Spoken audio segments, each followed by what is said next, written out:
aiavaravate vahel istud niisama paremat kohta saab olema.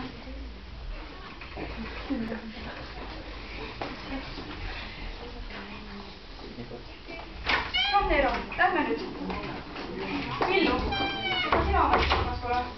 Mina. Ma veel mõtlesin, mis see koer siin aia vahel istub. Otse ehk oled sina lahti saanud. Pidid sa ju praegu saama. Ja näed, saidki. Millal nad sa siis lahti lasid? Eile, kella 5 paiku.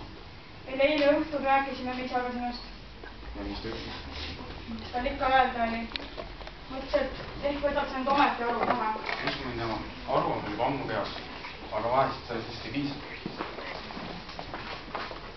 Kus mis Eeli teeb? Mis ta ikka teeb? Mis tal teha ongi? Elab nüüd ju saunas ema juures.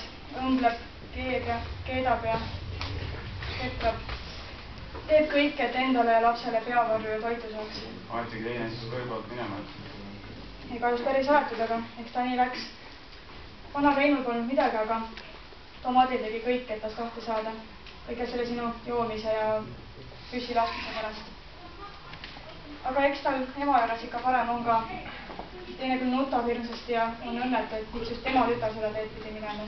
Mis ta nutab, aga Eeli ta mulle lõpukseni. Eks tal ka ju mure enda lapse pärast. Sina istud ju kinni. Alles kinni.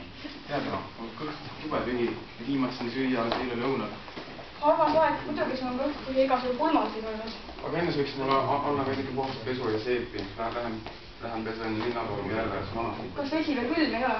Ah, tühi ja pärast. Hästi. Aga ära sa kauaks ja toit jahtub ära. Jaa.